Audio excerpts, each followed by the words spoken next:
Ready?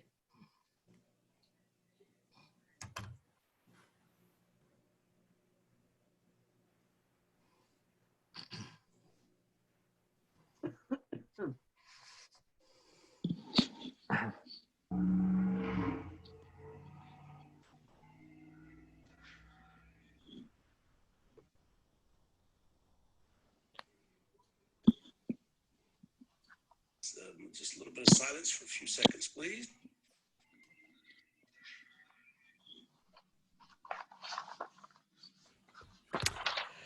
Okay, welcome everyone to another panel. This is the sixth panel of the Luso-American Education Foundation Conference. It is put forth hosted by the Portuguese Beyond Borders Institute at California State University, Fresno.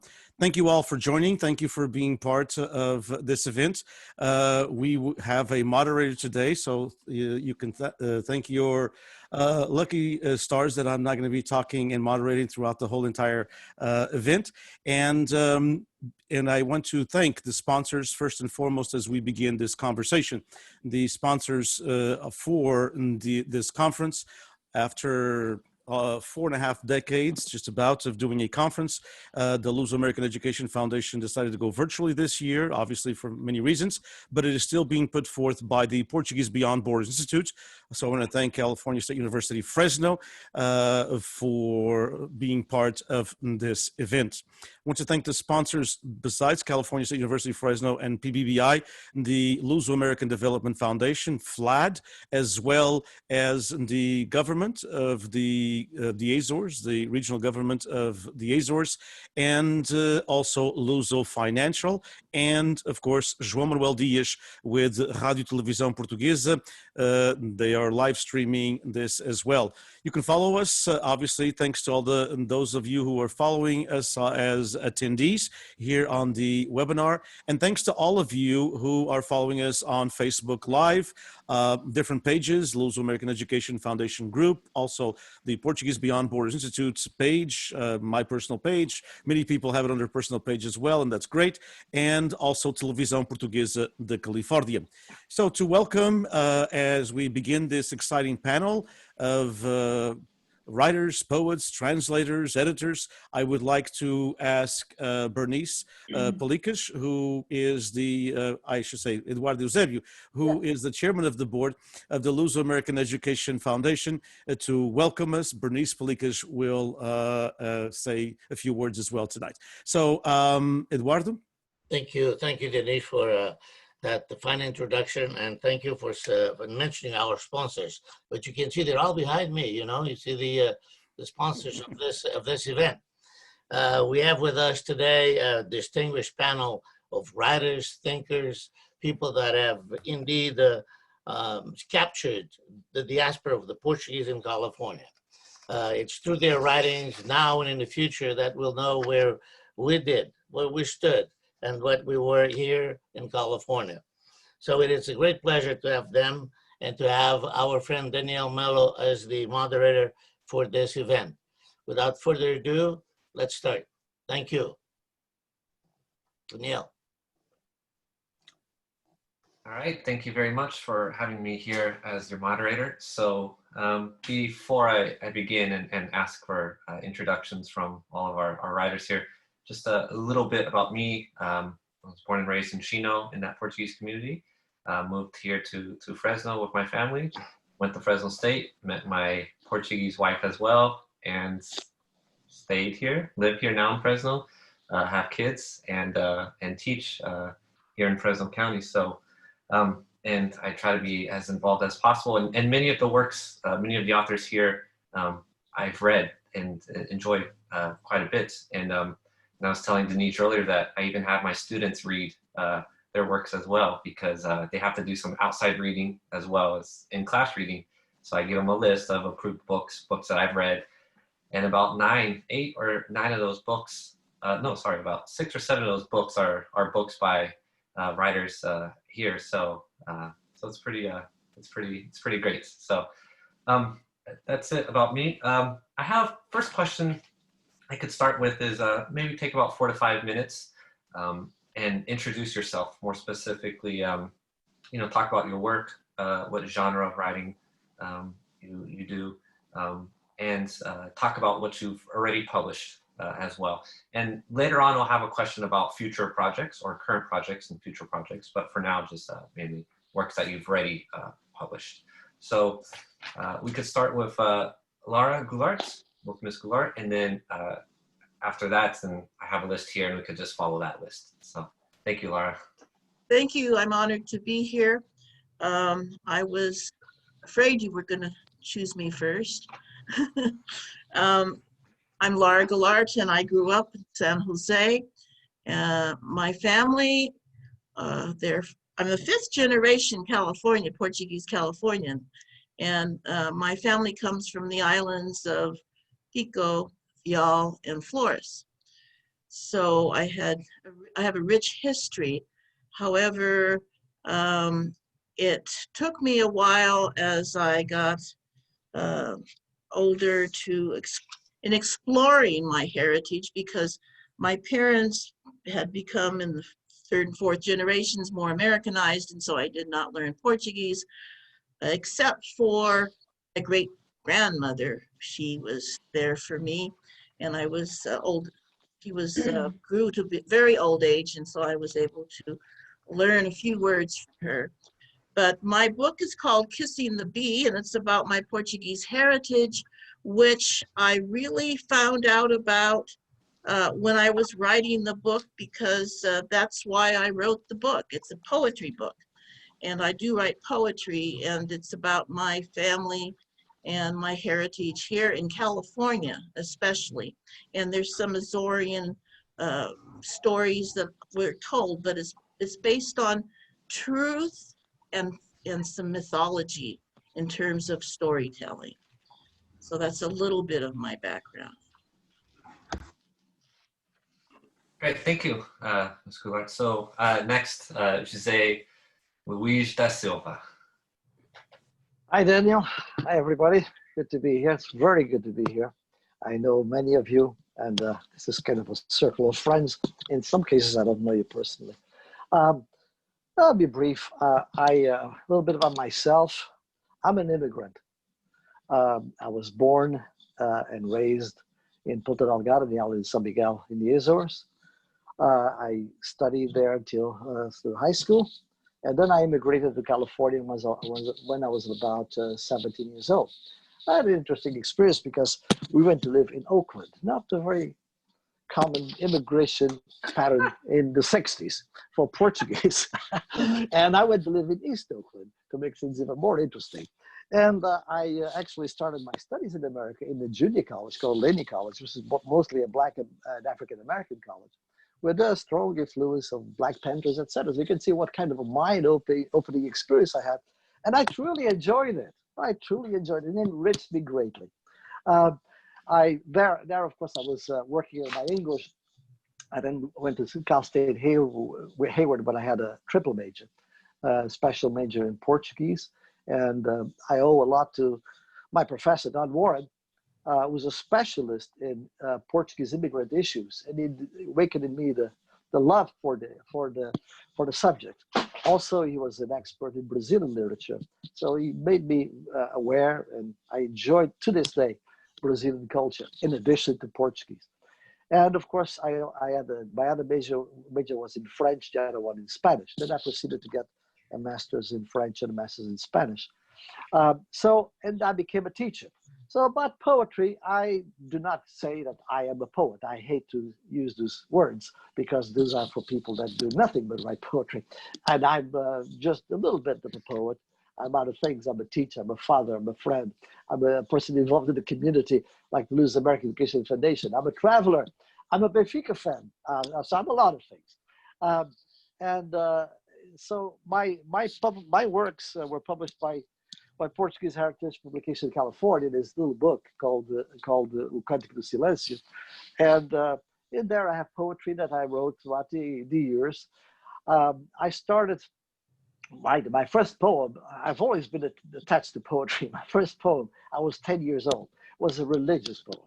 Then I became an adolescent and I wrote lots of love poems, none of which I've published. None of this stuff. It was later on when I tried to refine a little bit my concepts of poetry that I started writing more seriously. And a lot of things I've written I've thrown in the garbage because I'm very demanding on myself, I guess. I have great respect for poetry. I mean, I think poetry is a very special thing, and you have to treat it kindly and carefully. Try to avoid just writing things that don't have the spirit of poetry. And that's basically where I am in poetry. I think that I try to make a distinction always between poetry and things like rhymed prose, which sometimes passes for poetry. So part of what I write has to do with my academic preparation. Ever since I was in first grade, I was studying French because I went to a private school in Portugal. And so French has always touched me in terms of my perception of literature. Very careful with the right word and how do you put together style and message. So I tend to write intensely, but not write very much. Okay, thank you, José Luis. My favorite definition of civilization is a civilization if poets could make a living by doing nothing but writing poetry.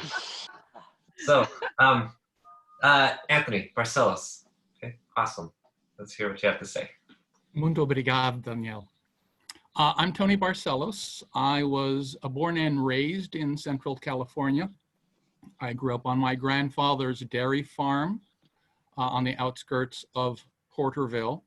And as a matter of fact, I am a first and a half generation Portuguese American. My father was born overseas in the islands, and my mother was born in Artesia, California. I grew up in an Azorean bubble in Tulare County, and I'm very much an Anglophone today, but I grew up speaking Portuguese. O português é minha primeira língua. Unfortunately, I've been without grandparents for quite a while now. It was very nice living next door to avó and avô and seeing them on a daily basis and keeping up a conversational level of Portuguese. I'm afraid today I can barely get by using it as a secret code language with my parents so that the great children don't understand what's going on. I've always, as long as I can remember, been a writer since grammar school, doing little stories and stuff, never too seriously, but as a hobby. With four grandparents from Terceira, I must have inherited several storytelling genes, so I can't help myself. I write both fiction and nonfiction and a blend of the two. If I have any claim to fame to be in on a panel of distinguished writers plus me, it would have to be for the novel I wrote for Tegas Press called A Land of Milk and Money, which is a fictionalized account of my family's arrival and flourishing in the Central Valley and the problems that arose as we went from one generation to the other. So this little guy right here with the cow on the cover, which my students find enormously amusing. I am a math professor at American River College in Sacramento. I am not an English or literature professor, though people keep getting confused about that for some reason. And I am the co-author of a calculus book from McGraw-Hill that was in print for several years. So fiction and fact, I'm very pleased that I was included in Untamed Dreams, where I wrote a nonfiction story about my grandfather's contributions to my library, subsidized me wonderfully well, and I owe him to this day. And I wrote a fictionalized account of my great-great-grandfather's trip to Brazil, which was anthologized in Writers of the Portuguese Diaspora. So I have a few writing credits, but basically I'm a math teacher with a hobby. Thanks, Danielle. No problem. Yeah, it's a great book. It's I actually bought a couple copies for a couple of Portuguese lawyers that I know, actually, who I have in the family. And so I thought they would love the stories. So I bought a couple copies for them as well. And I've been waiting for part 2, by the way. The copies. Okay. Yeah. So, great. Rose Silva King. First of all, it is a great honor to be included with this illustrious group of authors and people involved with the Luso-American community. I don't know how you do everything you do, Diniz. Fortunately, you don't have a class to teach anymore, so you have full time doing all of the Luso-American stuff. It is lovely to see Zé Luís again and Zé Rodrigues.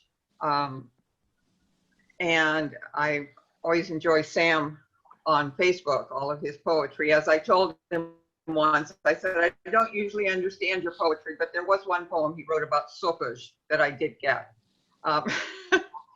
Anyway, I was born here. My dad was from North Grand Saint George. My maternal grandparents were from Manadas, Saint George. So that was my background. And I did, by the way, have actually one of my poems published in the Writers of the Diaspora that Anthony just mentioned. However, my claim to fame is I wrote A Cow for the Holy Spirit, and this was with Portuguese Heritage Publications. Zé Luís was my editor, and Zé Rodrigues was also part of the Portuguese Heritage at that time, so I have them to be grateful for. I always say the Holy Spirit and I wrote this book because I was inspired. I was told, I happened to be visiting North Grand, and one of my cousin's wives said, well, your dad contributed a cow every year. And I never knew that. I knew he contributed here in Modesto for the MPPA, Modesto Portuguese Pentecostal Association. I hadn't realized, but somehow that inspired me. And after that, I then went ahead and with the help of Lucia Suage, that's Miguel Avala's wife, we translated it into Uma Promessa ao Divino Espírito Santo. You would have thought it would be Uma Vaca para o Divino Espírito Santo, but we went around and around and around and finally ended up with Uma Promessa. So that's my claim to fame. And I was born and raised in Modesto on a dairy farm. And I'm still here in Modesto. So thank you again for allowing me to be here with you and seeing all your beautiful faces. Oh, thank you, Rose. It's a great book. I remember it has a special place in my heart because I read it for the first time when our oldest son was born. So when he was an infant, and we'd have to spend a lot of time laying next to him. It was the book that I was reading at the time. So when I think of the book, I always think of those crazy but amazing memories of that time. But, thank you. That's touching. Thank you. And by the way, it is sold out. Apparently, you can't even get A Cow for the Holy Spirit on Amazon. Yeah. If somebody ever wants it, as Daniel knows, I will send you a copy of my PDF file. Yeah, it's a high quality. Everything. It's what my student's using right now in class. She's reading the PDF. So thank you, Rose. And these next two, we could start with Mary, if you want to talk about writing, if you have any writing. If not, José Rodrigues, if you want to talk about any writing. If not, if you want to rather talk about PHPC instead, and we can wait until that till we talk about PHPC or publishing in general, then you could wait till then. And if not, then Sam Pereira. So actually, let me ask: Mary or José, do you guys want to talk about any writing that you guys do? By chance, or do you want to rather wait until we talk about publishing? Right. We'll wait. Okay. Then Sam Pereira, would you like to talk about your background? Sure. Thank you, Daniel, and thank you, everybody. It's a pleasure to be here. I was watching everybody's show there. their books, and I hadn't gotten one out. So being relatively smart, I went to the bookshelf and found one. This is, if you can see it, maybe not, a copy of The Marriage of the Portuguese that was published by Tegas Press. It's actually a republication of the original, which was done back in 1978. And since then, I've had several books. I've been lucky enough to have several books published with various publishers. I've got another one coming out in the next few months, and we'll maybe get a chance to talk about that a little bit later. I grew up in Los Banos. I was born in Los Banos, and I took several side trips, the most important one probably being to the University of Iowa graduate writing program called the Writers' Workshop. And I spent 2 years there after going to Fresno State for a BA. And then I spent the next 21 years working in a farm supply store. I'm not quite sure why, but that was an education in itself also. And after that, the last 21 years, teaching junior high school. And recently, in the last year and a half or so, I've retired from that. So, you know, basically, that's a 71-year-old man's life in a nutshell. And I'm living here with my wife, Susan, and a dog, which you may have heard earlier barking. We try to keep him under control, but all this excitement with Zoom conferences, he gets a little carried away. So thank you all again, and turn it back to you, Daniel. Okay, thank you very much. Margie, Vieira, would you like to talk about your work? Oh, hello, and thank you for the invite, Senor Diniz and Daniel. It's a pleasure being here. This is my first time ever doing anything like this, so I hope I do it okay. I'm first generation here in California, born on a dairy farm also. We sold the dairy about 15 years ago, being what it is right now, but we still farm. We have a lot of, we have orchards, almond orchards, pomegranates, and hay. My family is all from Terceira. As I mentioned, I'm first generation here. My husband's also from Terceira. And I believe Senor Diniz Borges knows my sister-in-law, Nelly Andrade. She works for the immigration there in Terceira.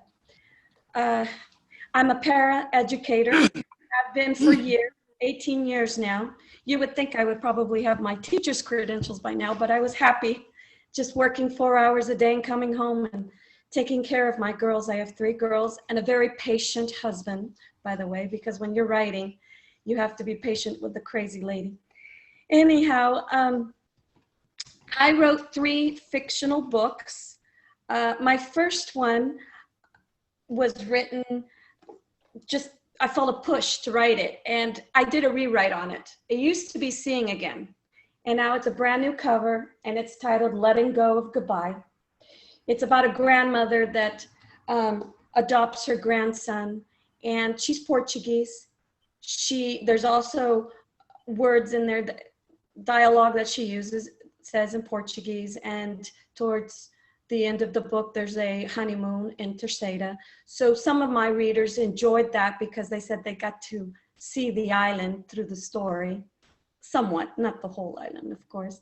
My other 2 novels, the second one is When Shadows Fade, and the third is Blind Focus. They all are stories that stand alone. However, they have heritage from the first to the third. I am working on a 4th, but I kind of put it off for now just to take a rest because writing is quite consuming. And by the time I look at the clock, I go, oh no, it's time for dinner. And you know, you just get lost in that world, or the characters keep talking to you. I know that probably sounds weird, but they just don't leave you alone. So I told them, you know what? I need a rest. Portuguese also was my very first language that I learned, my native tongue, until I started school. From there, my mom said I had to go to summer school in first grade because my English still wasn't very good. And lo and behold, the teacher sat me between two Spanish-speaking children. So I went home speaking Spanish. And my mom was not good. You're in summer school to learn English, not Spanish. So therefore, I think I was meant to be a bilingual paraeducator working with the parents in the farming community of Linden, because that's where I work in Linden Elementary.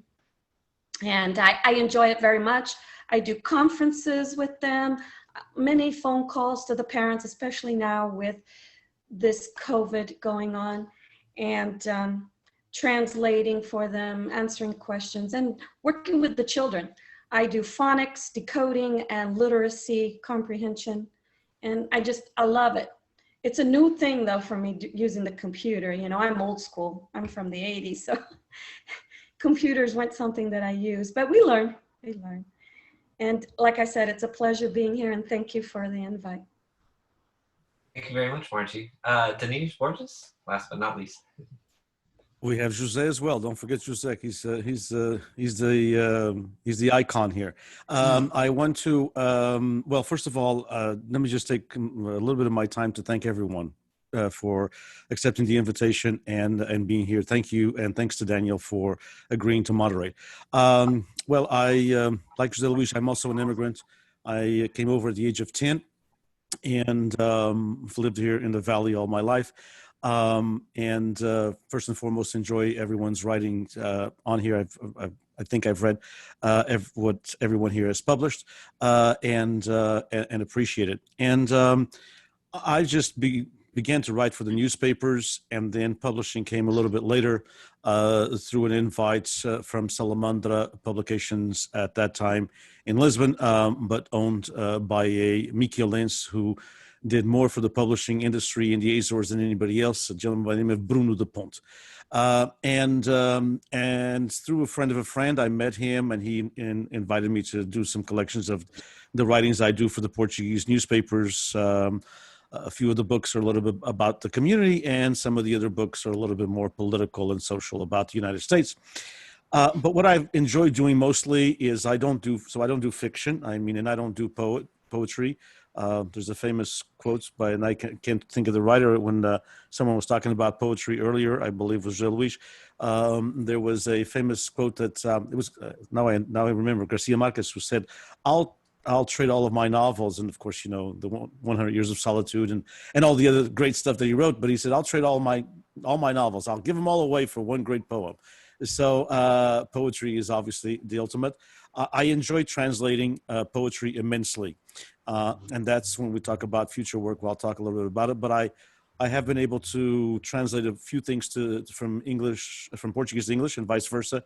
And I think literary translation is something that I wish I would have started a little bit earlier, because I truly enjoy it. And I think it's important for our communities. And when I mean our communities, not just the Portuguese American community here who doesn't speak Portuguese, but also for the Portuguese, whether it be in the Azores or mainland Portugal, because I think, for example, that a lot of your writings should be known in Portugal and should be known in the Azores. And of course, some of you have your work translated, like Rose was saying.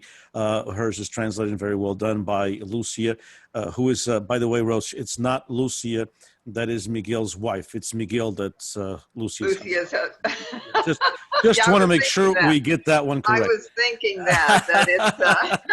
Just make sure we want to get that one correct. So anyway, I want to, so I do, I think it's important that the works are known in both parts of the Atlantic.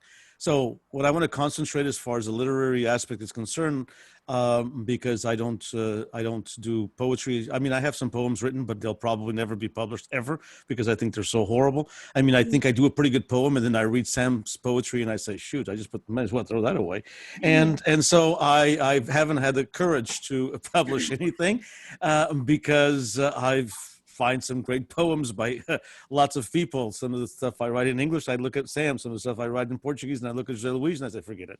And so I think that I'll continue with what I do, which is essay writing, and really want to continue with literary translation because I think that's important for both of our worlds.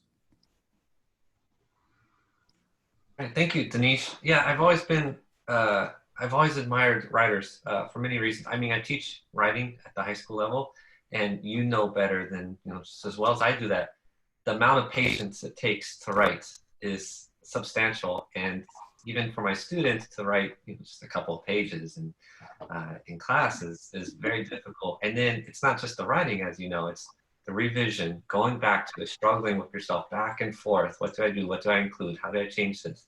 And then the self-doubt that might creep in about your work, especially if it's personal, like Diniz said, it's extremely difficult. So I applaud all of you. And I want to kind of shift gears a little bit and direct this next question more towards José Rodrigues. And I want to talk more about the publishing aspect. And José is a great representative of PHPC, Portuguese Heritage Publications of California. So he definitely could talk a lot about the publishing aspect of that. So José, more specifically, how do you see publishing in the Portuguese American community today in 2020? Well, thank you. Thank you for the question. Well, let me say how much it's been enjoyable doing it, because I was born in Loma de Maia in San Miguel, came to the United States at 18 as a student at the invitation of an uncle of mine that at that time was the director of a daily Portuguese radio program. So from the age of 18 until now, I've been highly involved in the Portuguese community, even though my professional life was someplace else. And I came to admire the fervor, the commitment, the building that was made of this community throughout the whole state. So Portuguese Heritage Publications was the opportunity to be able to gather historically the presence of the Portuguese in California, and along the way also to reveal the talents that exist, and many of them are in this Zoom meeting, and bring them forward to the community. Unfortunately, the publishing business is very difficult nowadays in Portuguese or English or any other language. It seems that people are drifting away from the hard paper to the virtual world. But that's the reality of where we are now. I think for Portuguese Heritage Publications and others in the field is to continue to search for the talent, for the stories.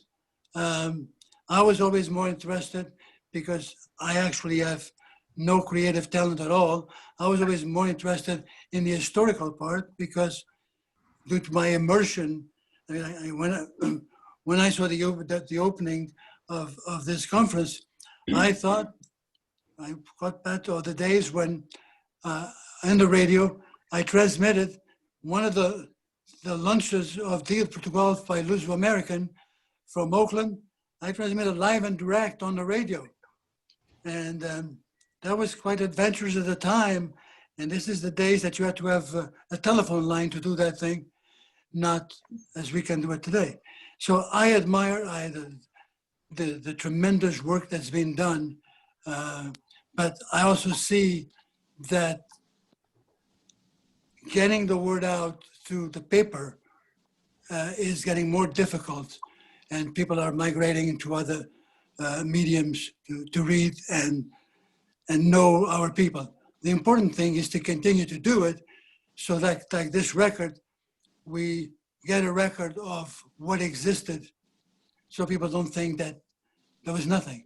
And as many of you have gone back and have explained in some of your books and your experiences in the cities we were born, there's been an awful lot that was done in the halls and in the societies, that are still to document. Great, thank you very much, Jose Rodrigues. We could go through another round of questions, and we could take the same order. So with Lara Goulart starting, for example. But we could talk more specifically about your identity as a Portuguese American and how that identity has influenced your writing. So how that Portuguese identity that you hold, that you have, how has it influenced your writing? And again, we could start with Lara Goulart.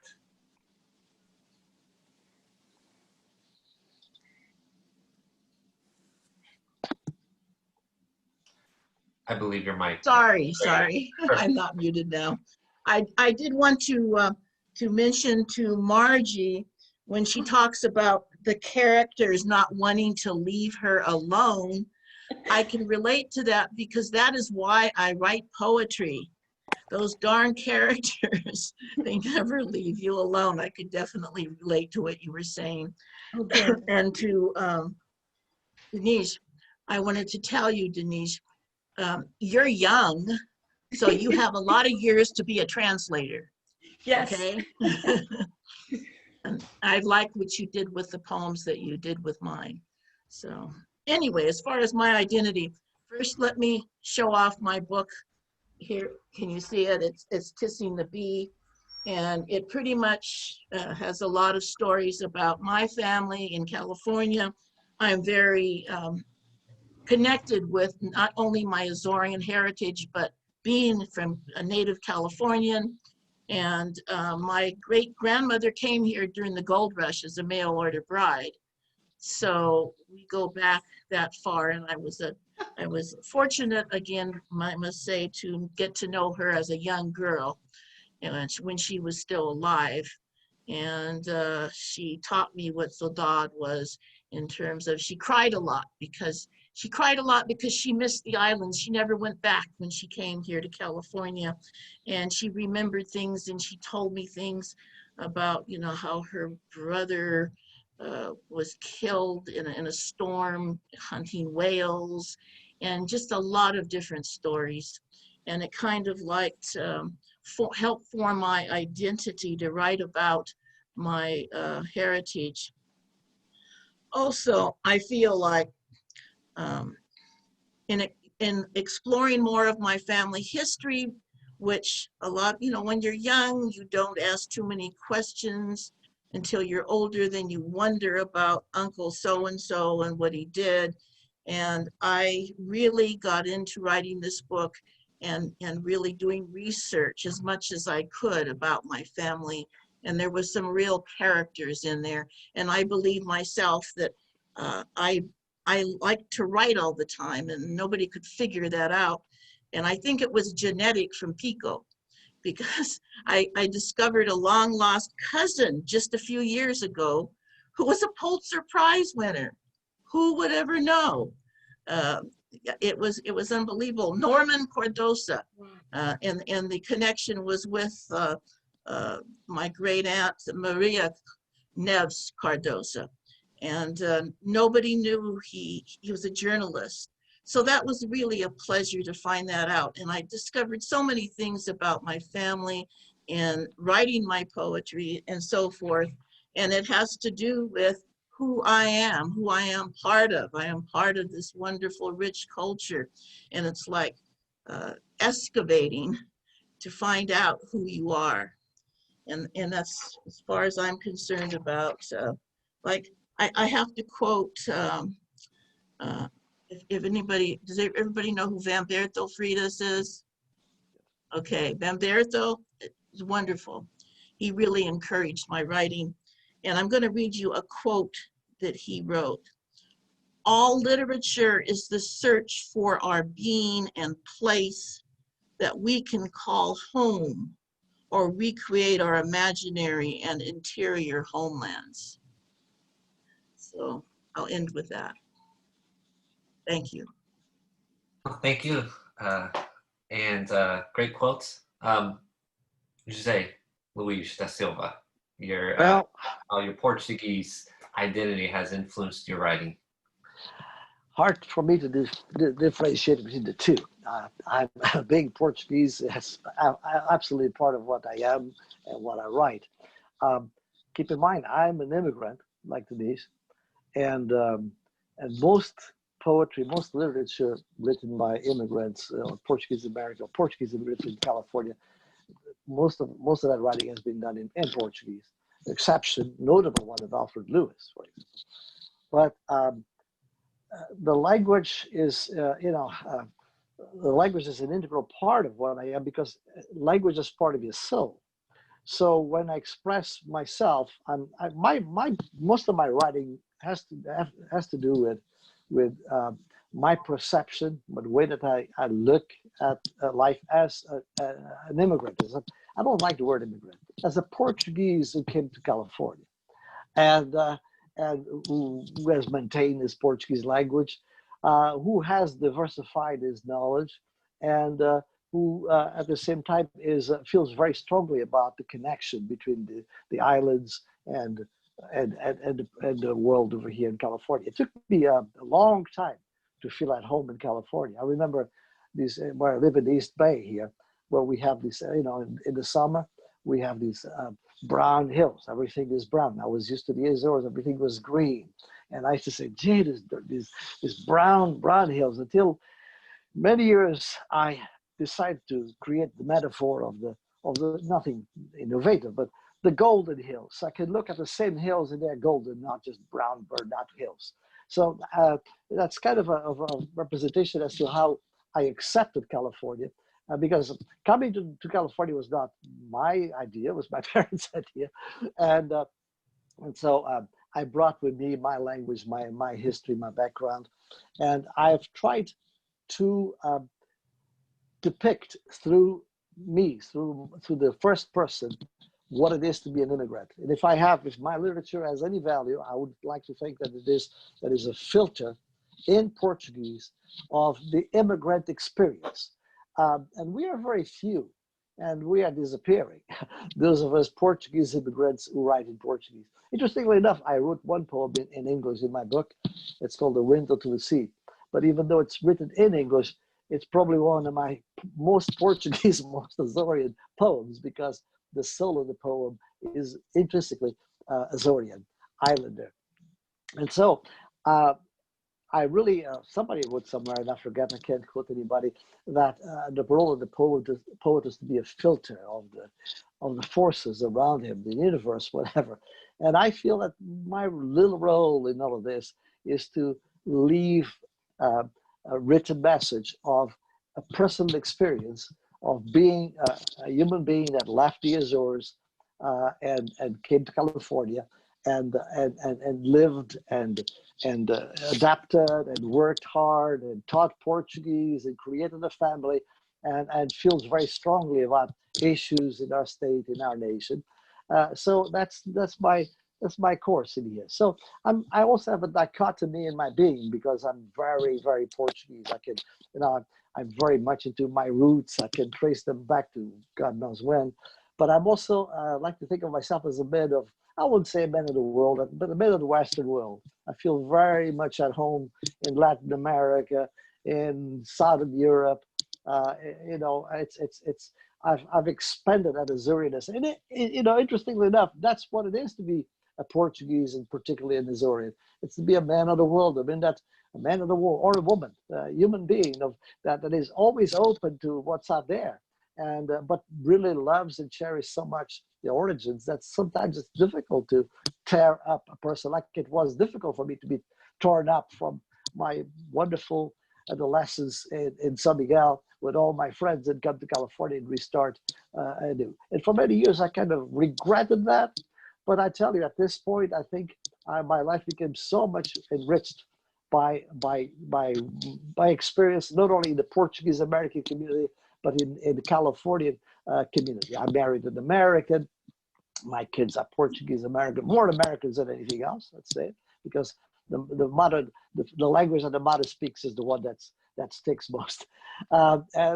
So that's basically what my writing is an attempt to leave for the future. We have very little record of that, what it felt from, from an intense point of view, from a personal and hopefully, hopefully a well-crafted manner. So, the experience of somebody who left, came here, and was placed in this wonderful place I live in. All right, thank you very much, José Luis da Silva. And next, Anthony Barcellos, if you could talk about how your Portuguese identity has definitely influenced your writing. Thank you, Daniel. I'm conscious of a dramatic transformation over the years where it seems to me that my Portuguese identity influenced my writing about 0 at the beginning and gradually grew to where it's closer to 100% today. When I was a kid in grammar school writing short stories for fun, my Portuguese speaking background, my Azorean family, seemed to have no impact on whatever I was doing in that regard. When I was in high school and taking English classes and writing stories by assignment and fighting with my English teachers because I disagreed with their corrections, being Portuguese just informed how obstreperous I could be, not the content of anything I was writing. And when I first encountered professional writing, I was doing journalism. I was working as a science writer in Albuquerque, and that was my first paid position as a writer. And later, I was writing columns for a computer magazine, for PC Magazine, for Ziff Davis. So that was my writing, and once again, nothing to do with my Portuguese background. But there was this impulse within me, not just to write, but to tell part of my family's story. And gradually it built to the point where one summer I sat down and I banged out the first draft of Land of Milk and Money.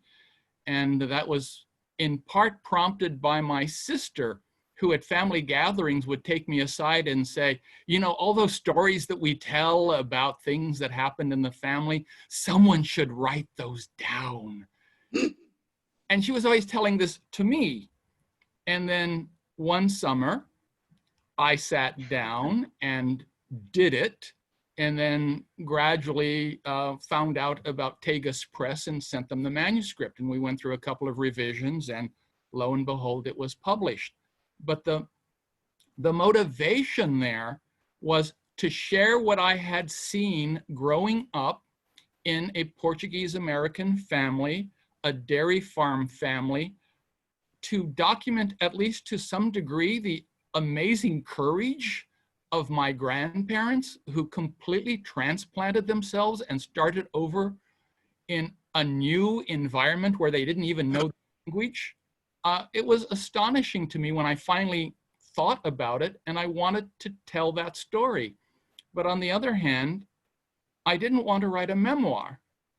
I wanted to convey this Portuguese information, but having always wanted to be omniscient, I decided that I would write it as fiction, because then I could write about the inner thoughts of people and the motivation of people, and fill in all these gaps in what I had heard about and what I surmised, and to make it a compelling story about the development of a family through the generations and how they dealt with the things that they had to encounter, some dramatic challenges.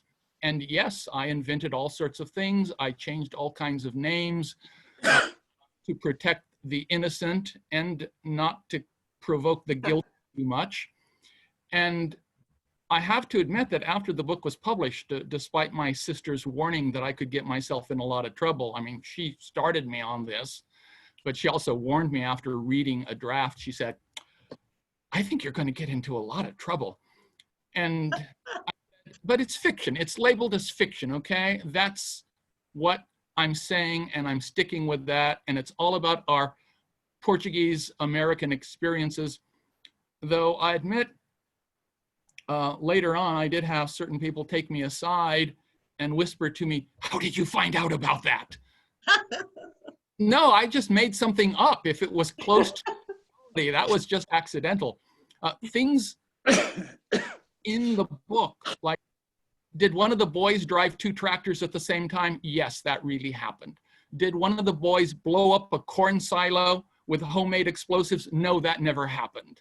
But people would come to me and tell me what they thought was true and what they thought was fictional, and they were very often wrong. So I was delighted by that.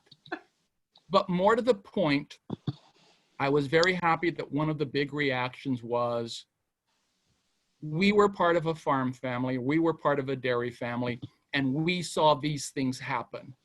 And you wrote it down, and so that we can share this story, because this is how it was in my family too.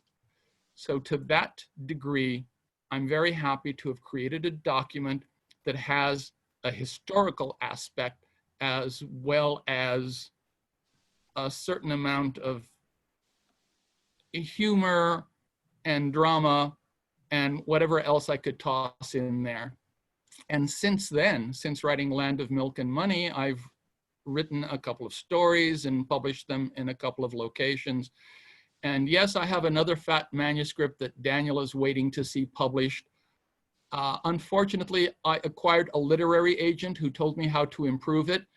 And I have to take out all of his improvements before I publish that thing.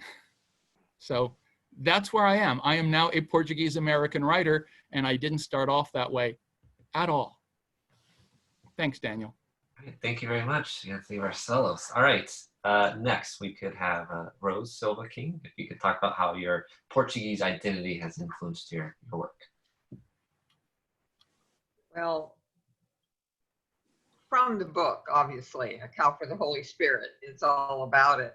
I think what triggered it, though, was I grew up on a dairy farm, you know, very typically. We went to festas, we had sopas, we marched in the parade. But what really, I think, solidified it was when I took my first trip back to the Azores.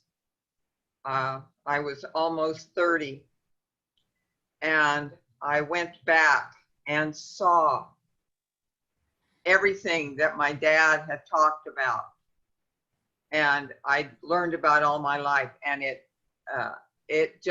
came together. It all came together and made me realize, I mean, I went to North Grande and it was like I was going home. I felt like I was home. And it, as I said, it triggered, it just popped into my head one day, A Cow for the Holy Spirit. And it just triggered it. It was my story to tell, obviously, about my dad. But I think as I've thought about my book and everything, I really think a core of being Azorian is having love for the Holy Spirit. I really think the Holy Spirit festas, it's really at the core of what it means to be Azorian. And wherever Azorians go, I have a cousin who went to Brazil and started a Portuguese festa, I believe, and built a hall. It's like if you're and I have cousins in Idaho who have a Portuguese festa going. If you're Portuguese, if you're Azorian, and you have a group of people, you are going to have a festa for the Holy Spirit. So that's my contribution. Thank you very much. And we could hear from Sam Pereira about your Portuguese-ness, your Portuguese heritage, and how that's influenced your writing. Okay. Well, for a long time, I mean, like a couple of other people have said, my basic influence came from my grandmother and my father and his sisters, who all spoke Portuguese on a regular basis. And like a fool, I had better things to do than learn the language. I wish I could take that back now, but you know, things happen for reasons. For a long time, I mean, I've been writing since I was probably 17, seriously writing. And for a long time, the idea of connecting to the Portuguese experience, if you want to call it that, was not at the top of my list of things. I mean, there was an awful lot of stuff going on in the late 60s and 70s that, you know, obviously in Portugal as well, but my mind was tuned into the Vietnam War and all these other things that were taking priority for me. And then one day in a college class at Fresno, and I think Diniz knows this story, I read a poem that I had written in about 30 minutes to the class, who went over it and really didn't have much to say about it. It was the title poem of The Marriage of the Portuguese. And that poem came from some place. I mean, it wasn't my great mind or anything like that. It came from somewhere else. And that was the beginning of my connecting to being Portuguese. In that, you know, from that time to this day, I mean, I don't just write about that particular aspect of my life. But usually when I sit down and I write a poem that is connected to the Azores or some aspect of growing up with the Portuguese experience, it tends to be a poem that lasts. It tends to be a poem that matters to me. And I write a lot, and they don't all matter to me, but those particular poems seem to, and I hope they continue. The book that's about to come out is, you know, has 2 or 3 of those kinds of poems that I'm talking about, but the majority of them are not, to be perfectly honest.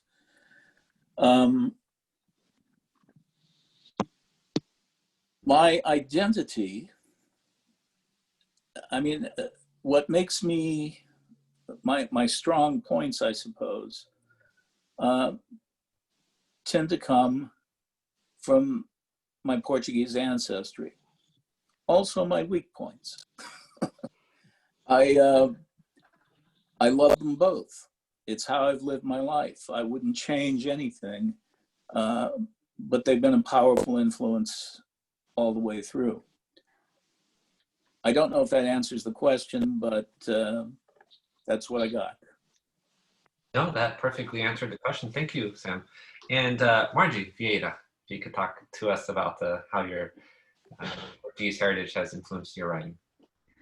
Well, I started writing around 39, but I was always a very adamant reader since I can never, you know, remember. Mom said I would stand next to her desk and watch her write as she was, you know, doing the bills, and I would try to copy her handwriting. So it's kind of similar, actually. But no, I never forged any notes in high school or anything like that. But anyhow, she always said that I took after Avó Cota, her mother, because she said that woman, she could write essays and letters all day if she had to. And she actually self-taught herself how to read when she came to this country. She would try to read newspapers, and when she didn't know a word, she'd write it down. And then when Mom would come home from school, she'd ask her to translate that word for her. So I think my love of words and reading and writing came from Avó Cota.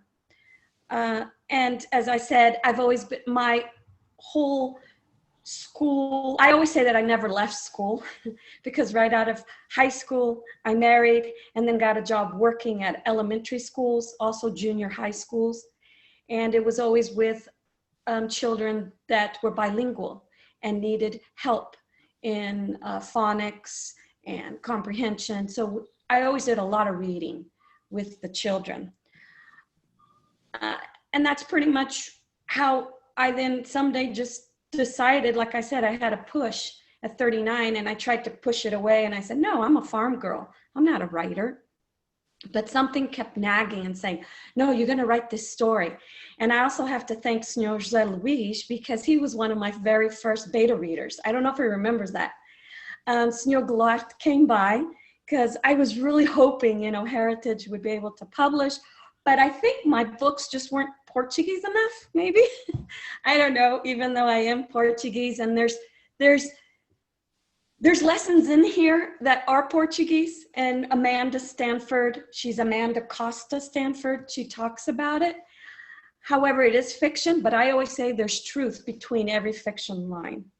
So as you're reading, you can kind of try to decode what is the writer talking about, and that's what I love.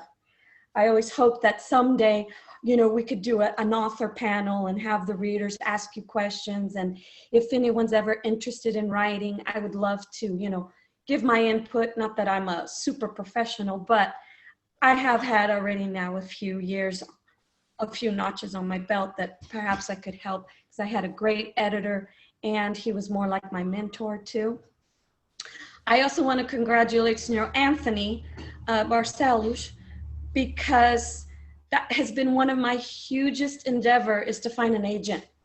And that's not easy. That's like winning the lottery right now. So many, oh, we love your story. One really was interested, but then I found out she was publishing for Christian. And all because one of my characters said the D word, which was, damn, she wouldn't take it. I said, I can take it out. She goes, no, thank you. So maybe there was other factors there, I'm not sure. The literary world, the literary sea, as I like to call it right now, is so saturated because being able to write and publish is easier than it was before. And the only thing that kind of bothers me a little bit is if someone didn't take the time to have it edited, properly edited, and you can tell. Not that the story's not good, the plot, but it's a really book, turning away from a book if it's not properly edited. And that's also things that I've, as a farmer and a daughter of Portuguese heritage, they always said, if you're going to do something, always try to do your best. Even if you don't achieve it, you're still going to try and do your best. And yeah, Avocata was, I love talking to that man. You know how grandparents are. And like I said, these stories that I've written, I think they have great conversational pieces in them. If I could ever get them into, maybe high schools or college where students in English classes have to read curriculum-wise, that would be awesome. And then, and have a chat panel, how did you come with this idea? Or what were you thinking when you wrote this? I love to chat with people, and especially about writing, and not just about my books. I'll chat about any other authors too. But yeah, the love for writing and everything came from grandma, I pretty much want to say, and the Portuguese heritage. It's colorful, like any other ethnicity, but it's, as Rosa was saying, Portuguese are full of life, and they have a lot of festa and happiness in them. If you think about Terceira, it's almost festas all year long, not much in between. So our culture is quite colorful, and we have traveled all over the world. And, there's festas in Hawaii. Where isn't there the Holy Ghost festa? And I guess maybe that push for me to write was because of my Portuguese heritage. Yeah, thank you. Great, thank you. Yeah, why don't you maybe we could talk later on about getting some of the. Thank you. I know at Kerman High School where I teach, our library has a copy of Rose's book and a copy of Anthony's book that that I donated to the library. And the librarian at our school is very, very, very open, has a huge budget, is always asking me for books, and I can never seem to give her enough suggestions. So yeah, maybe we could talk after and get a couple of copies of your book. And Diniz, if you want to talk about how your Portuguese heritage has influenced your writing. Well, actually, Luis, we have that commonality because we're both immigrants, so we don't know how to be anything else but Portuguese. But there is a time in my life, I came at younger than Luis, I came at the age of 10, and so there was a time in my life that I wanted to be everything but Portuguese. And I think that's a phenomenon of my generation, those who came in the late 60s, early 70s, because we wanted to assimilate. Being Portuguese wasn't cool at that time at all. And so, especially in the Central Valley, it was seen as less than. And so you wanted to fit in, you wanted to be part of it. And so, but that soon left me when I was 18 years old. So it was just a very short-lived anti-Portugueseness, let's say it that way, But I did live it when I was certainly between the ages of 13 and 17 to 18. And kind of Portuguese radio that José Rodrigues and I have in common as being part of that since we were both very young, kind of brought me back to my Portuguese and who I was. So what I look at is how being Portuguese affected what I write in essays and publish in Portugal as how I see the American world. So it's kind of a little bit different take. It influences me to write about some of the things I write about from the social, political, cultural aspect from the lens of a Portuguese person living in the United States. Because one may even ask what is being an American, but I mean, one is never fully American when you're born somewhere else. There's something that you brought with you and it's going to be with you forever. And so whether you came at 10 or you came at 18, or especially, if you came in your 30s. So there's those issues. And I believe that being Portuguese and being raised very Portuguese and raising my kids very Portuguese, both of my sons went to school and had to take English learner classes because they didn't know how to speak English, sort of like Anthony was saying that he was also raised with the Portuguese language.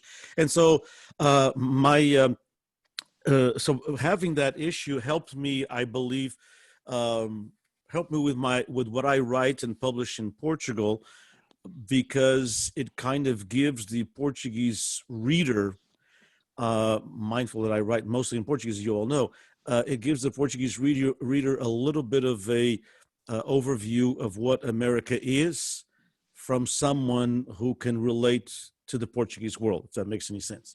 So it's not a writer from the New York Times, not that I even would ever, probably couldn't even get a letter to the editor published, but I mean, not a writer from any American newspaper that is just translated into Portuguese. That's different.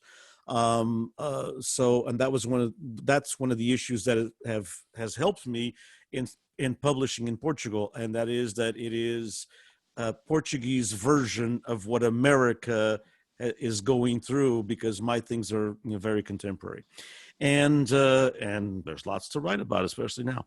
And so so that is one aspect of it. In the literary translation, well, being Portuguese has helped me, and writing in Portuguese all my life has helped me in both aspects. It helps me when I translate to English, although I need a little bit sometimes of help with that because I am, an English learner, at the age of 10. But it helped me tremendously with, for example, in the project that I did together with someone that most of you know, Catherine Baker, which she was my editor for the I No Longer Like Chocolates. And so, because, Kathy and I mean, we fought for about 3 months. I thought I'd never speak to her or vice versa, because, she says, that's not the way you say this in English, but that's also not the way an Azorian would say it in, if you translate it back. So it was great to work with her because we then had to find some common ground, between how you say it in English, but how an Azorian would say it in English. Okay. And so that was fascinating to me, and vice versa, in translating, and I've translated, been fortunate enough, and they haven't thrown them out the window yet. And I've translated poems from Lara and from Sam. And so I feel when I translate to Portuguese, there are words that there's always the translator traitor. I mean, we know that, that's tradutori traidori, that has come from the Latin base. But the idea that, okay, this word that Sam used in this poem made perfect sense in English, but makes no sense in Portuguese. What I mean makes no sense, there's a better word. We have a word that is not a direct translation. And that has helped me. So my identity of an Azorian, and nothing to take from the Portuguese. I am a Portuguese citizen, but there is an Azorianness in culture, and that doesn't take it from, away from being Portuguese as a citizen, because there is no country as the Azores yet. So the idea that that being Portuguese has helped me in that aspect. So it has helped me in my translations immensely, because of the cultural nuances that has helped me in both translating from English to Portuguese and vice versa. Lastly, I just wanted to say that besides, and it has nothing to do with being Portuguese, but I just wanted to give a shout out. I think I'm timing myself, so I think I have like 30 seconds, so I'm going to use that. And that is, if you, in the times that we're living, and Sam is a great poet, but Susan's a good writer as well, a great writer. Read Born Biracial, How One Mother Took on Race in America, because it's very relevant today. And so I just want to put that plug in, because I like Sam, not in the same way, but I adore Susan and her writing. All right, thank you, Diniz. Yeah, it's amazing for like a fluent and proficient bilingual speaker or multilingual speaker, the meta-linguistic knowledge that comes with being bilingual. When you are translating back and forth, you start to realize, especially when you have to do explicitly, if you have to be a translator, you don't have to take a linguistics class to realize, how absolutely complex human language is. And it's not as straightforward as just writing one word after another. So thank you, Diniz. And a different question for José Rodrigues here. Question I've always had, fascinating question, at least for me, is for PHPC, for example, how do you find the work that you publish? And like, how do you decide what should be published and what is published? It is a very difficult process that sometimes is kind of a crooked way to get to the end of the street.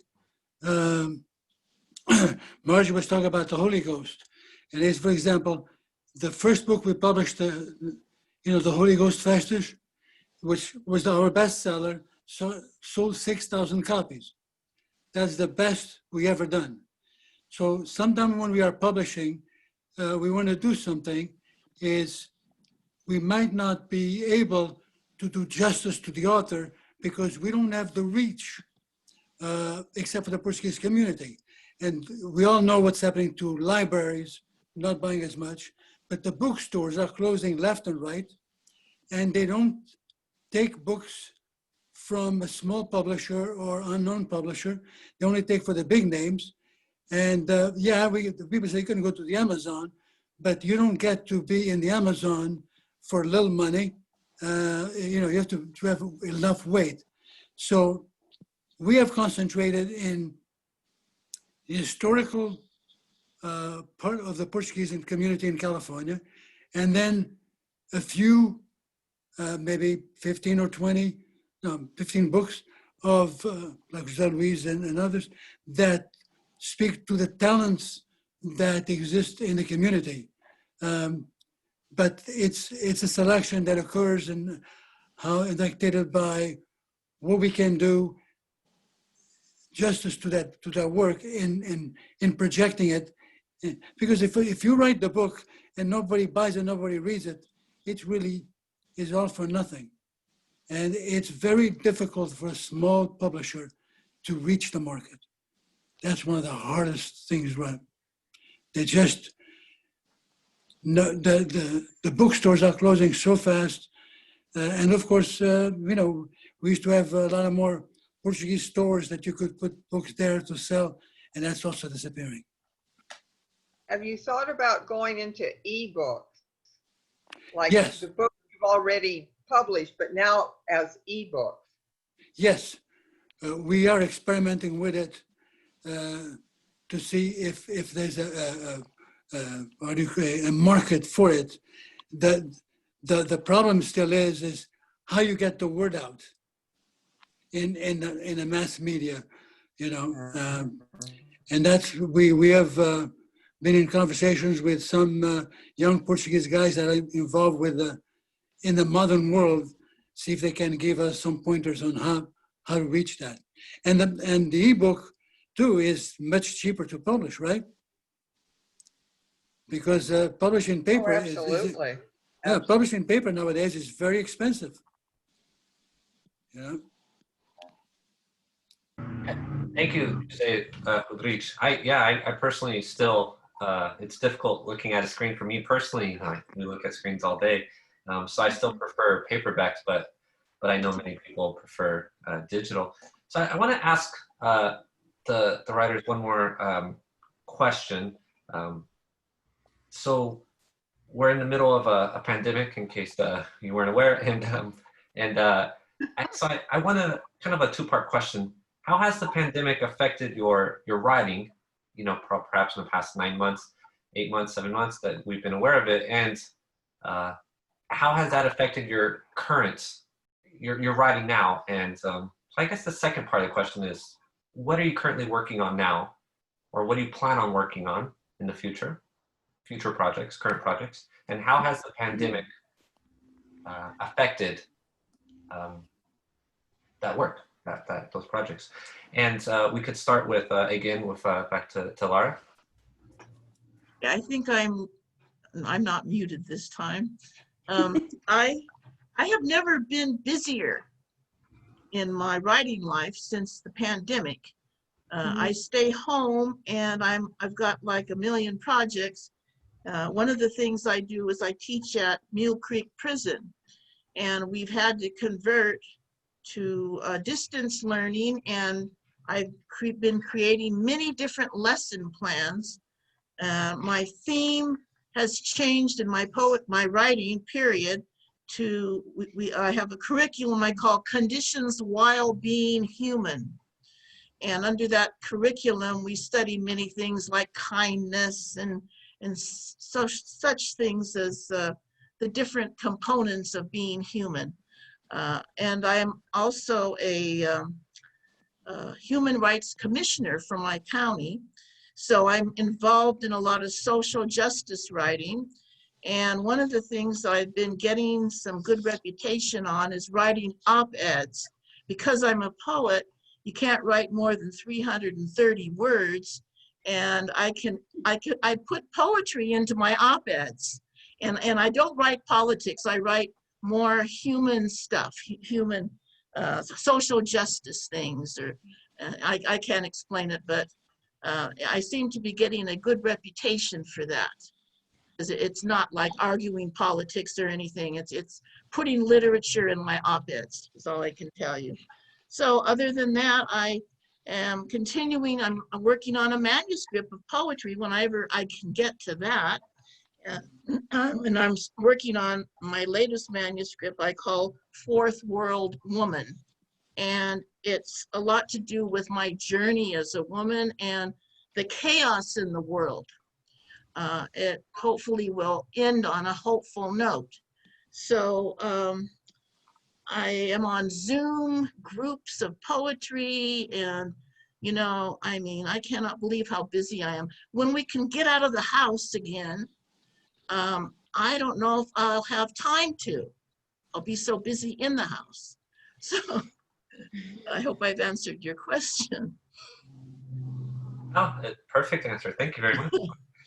José Luis. Well, then you started with a two-part question there, so I was concentrating on that. The first one is how has the pandemic affected my writing? I don't know about the rest of you guys, but these have been tough times. You know, my father's 97, my mother's 95. I help take care of them. I have 2 daughters-in-law who've been pregnant. So I don't want them to get infected. So I stay home or go to my parents. That's been my life for the last 7 months. For me, I find it very difficult to be inspired to write under certain circumstances. I could see that there could be the opposite effect on other people, that all this time, and other people like me, I need to have social interaction. I need to get sun. And right now, we cannot even go outside because we have fires and the smog is out there. So I would say that, if anything, this pandemic has made me very sterile in terms of writing. The second part of your question, staying on the first part, I am working on putting together a selection of some of my poems, about 30 pages of that, to be published later on by the Cadernos Açorianos. There's a professor from the University of Wisconsin, Milwaukee, that's working on that. So that keeps me busy, at least lately. Now, the second part had to do with the effects of the pandemic and writing as a whole. I don't know. There's two schools of thoughts in here, right? One will say, wow, all this time, people cooped up, they have nothing to do, all these great works are going to come out. The other side of it could be the opposite. People are just not living very intense lives, and their brains are not living that intensely. So there may not be that much coming out. It reminds me a little bit of Portugal and Revolution of 1974, because until then, people would say, wow, there must be so many great works that are there. No fundo da gaveta, the bottom of the drawer, ready to be published the moment that we have freedom, and there's no secret police preventing this and that. And the reality was that once the revolution came, these great works, not too many of them came up. So sometimes we expect that when we live in a repressed situation, be it the one we're living right now or a political one, that there are things waiting to come out. And I hope that there is. I hope there's a Gabriel Garcia Marquez style of writing a great novel about this pandemic, like Love in the Times of Cholera. But that would be an interesting Love in the Times of the Pandemic. But I don't know. I definitely will enjoy it. That the talented writer puts together something like that, a novel, a collection of poems, short stories, dealing with this. And there are things happening I see in other means of communication. For example, I received Brazilian television. They've had an interesting program that is done by two actors who are actually married, and the different ones from here and there. And they're in their house, they have the cameras, and there's a script, and they create a half-an-hour program, fictional, and it's all done by them, and it's about the pandemic. So there are people in this world that are doing creative things about this pandemic, and maybe some of us will be able to, because I have a feeling this pandemic will last a little bit longer. There is time, maybe it's a challenge for all of us. What are we going to write about this pandemic? This is the most important thing, I think, that has happened in our lives, maybe, because I was born after World War II. I escaped the war in Angola by a few days. I escaped the war in Vietnam because I had a good lottery number. So I didn't live that, but I'm living this pandemic. All of us are living. I wonder, it would be interesting if those of us who Portuguese or Portuguese Americans dedicated a little bit of thought to this idea of creating, even if it's a small writing, a small poem about the pandemic, and then get together and see what we could do. Thank you. Didn't José Saramago wrote a book about a pandemic, right? Blindness? Oh, yeah. Yes. Blindness. Yes. Absolutely. So great. Thank you very much, José Luis. Anthony, Barcellos. I have to say that the pandemic stopped me cold, absolutely dead in the water, not just as a writer, but in many other respects as well. I went overnight from being one of the math department's most effective instructors to being one of its worst and least prepared. It was utterly humiliating. We did a botch of a job of going precipitously online with almost no preparation. The powers that be announced on Thursday afternoon, when most of us had already had our classes during the day, Thursday afternoon, March 12th, they announced that our Friday the 13th classes were canceled. All class meetings were canceled the very next day. And we were going to be totally online by Wednesday. Wow. And the training opportunities, the transition opportunities were farcical. We handled it about as badly as we could. Now, I love my college. I've enjoyed my career there, and I'm still working there. But what happened with this transition, where it was something I hadn't signed up for, it wasn't something my students had signed up for, and all of a sudden we're working with Zoom and online homework and the rest of it. And I am fundamentally a classroom instructor who has never taught online. I like to look at people and read the room instead of just seeing little Zoom boxes with names on them or little pictures. Now, I know some of my students are clever with their little pictures. One of my students has a wonderful looking cat that looks confused, and another of my students picks herself with a cartoon that has little skeleton earrings. So that is kind of interesting. But I'm basically a full-time math teacher and a summer writer. I do most of my writing during the summer. And I have a manuscript I've been working on and off. And I worked with an agent for a while. And the plan was that this past summer I was going to pull it all together. Instead, I spent the summer taking the Online Training Institute course offered by our Instructional Technology Center.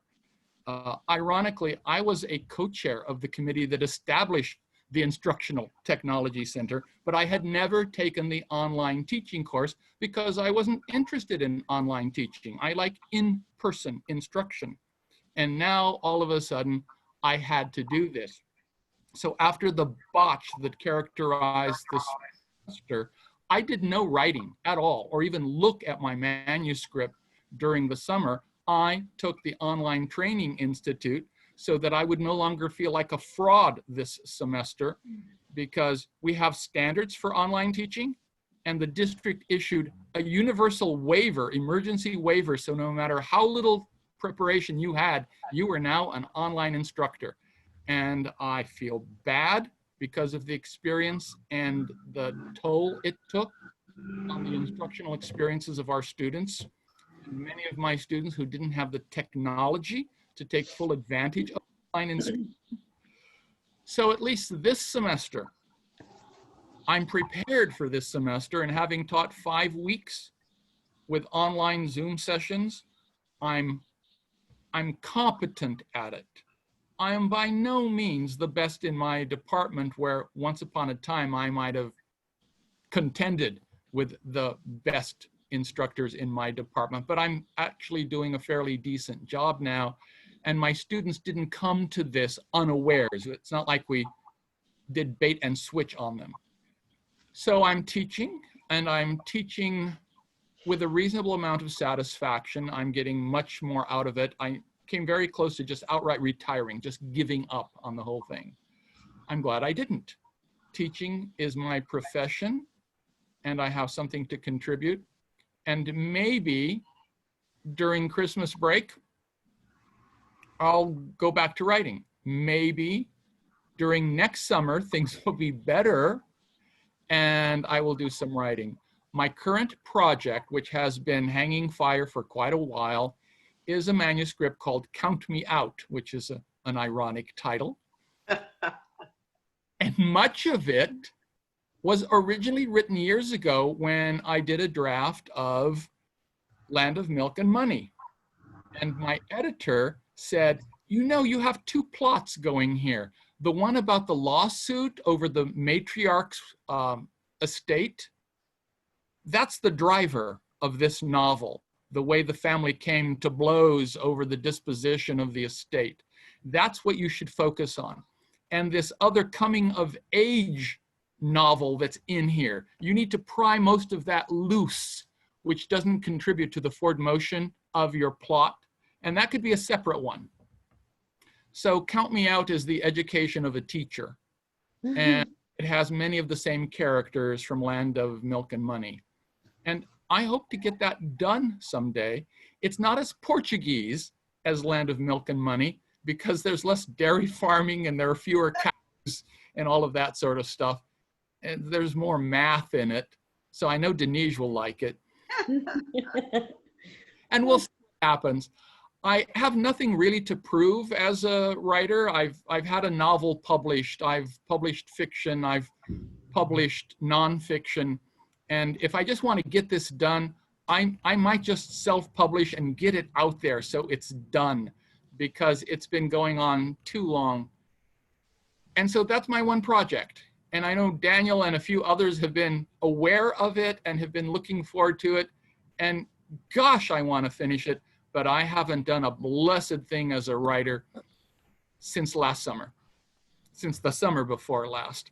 And I look forward to the happy day when I'm writing again, because that's one of my favorite things. It's a hobby I've enjoyed for a very long time. And maybe someday I'll be back. So that's where I am, Daniel. All right, thank you very much, Anthony.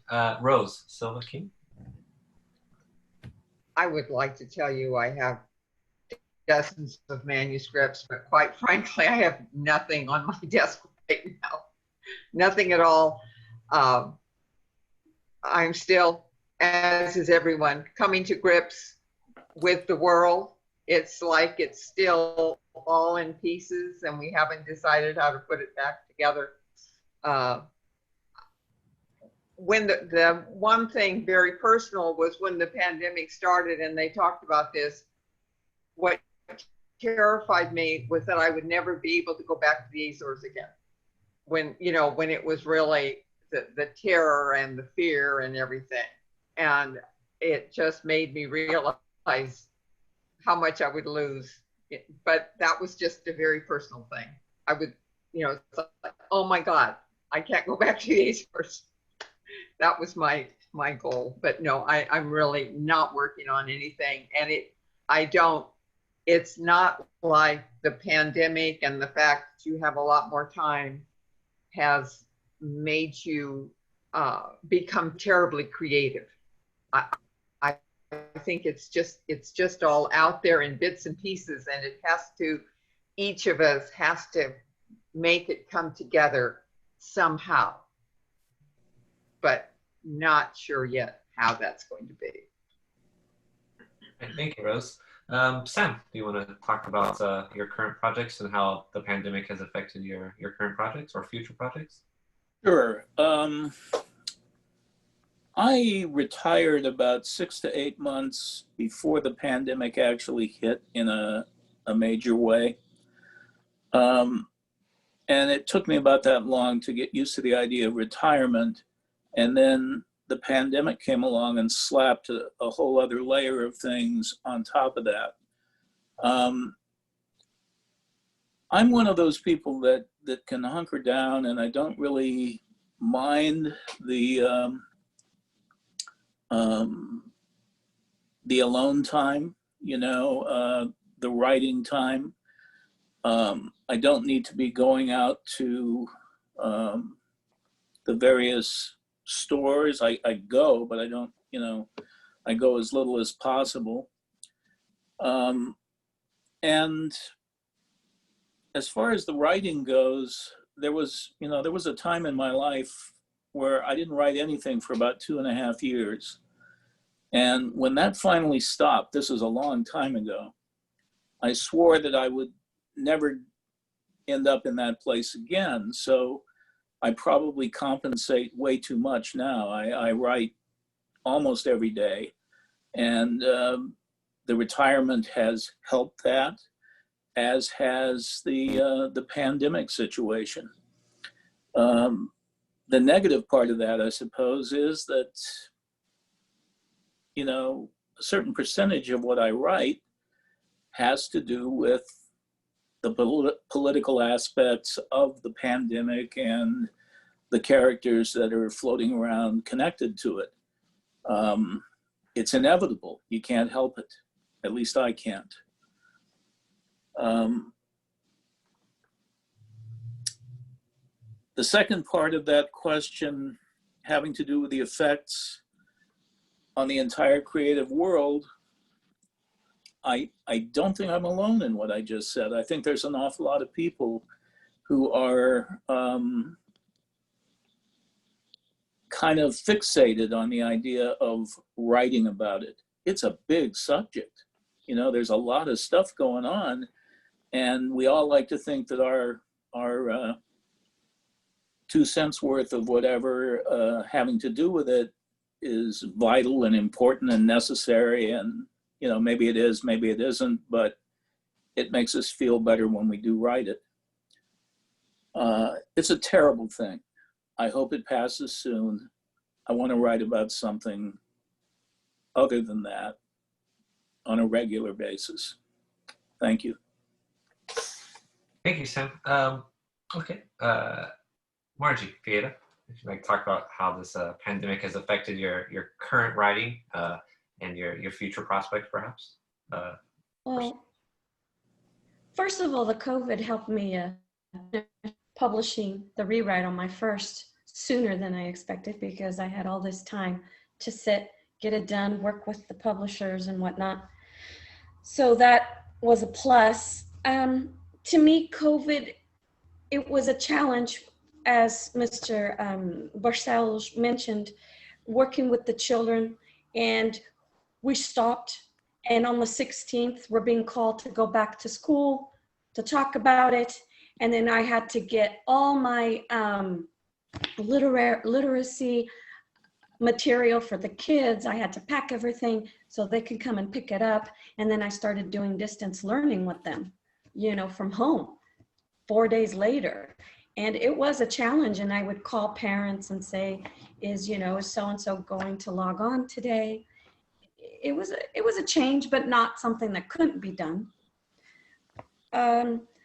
Other than that, being a farmer's wife, it didn't affect us as much because I'm always at home. So in that retrospect, I was fortunate that we're out in the country and where we could go for long walks and not have to worry about, being around other crowded places. I know in the city, you weren't allowed to go to a park and sit. You had to keep going if you were walking because people couldn't congregate. Here, we had the freedom to do that. And about the writing part, what COVID did help me was I searched other avenues. Like recently, I was invited by this woman on Twitch. I didn't even know about Twitch. My youngest is the one that told me, oh yeah, it's a gaming site, Mom. I go, then why is she inviting me? I don't go to gaming sites. She goes, no. It's a community with many different things. And this woman's a reader. She has a wonderful voice, and she invited to read my book later on, sometime in another month, because she already has a schedule for different novels. I dabbled in poetry.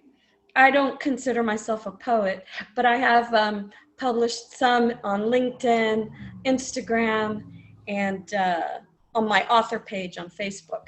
I enjoy poetry, but it has to come from me. I can't just sit and say, okay, what am I going to write today on poetry? It has to be a feeling, something that triggers me from inside, and then I write a poem. But I'm not much into poetry. I'm more into novels. And as Diniz mentioned, I wanted to go back. He was talking about EL, when you come from a different country and writing, trying to translate in your mind Portuguese to English. It is interesting, even for a child like me that went to school here.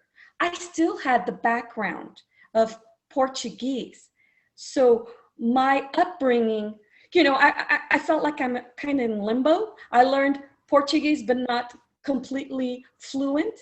And then English, the same thing. Because here I thought I was going to Terceira speaking Portuguese, but the Portuguese here in this community, São King Valley, make their own language in English. And that's not to talk badly about them, but instead of saying tractor or field, they'll say o fuir, or a tracta, oh, evolui oh, what was another? And so here I am thinking I'm speaking Portuguese, and I go to Terceira, and my cousins say, what are you saying?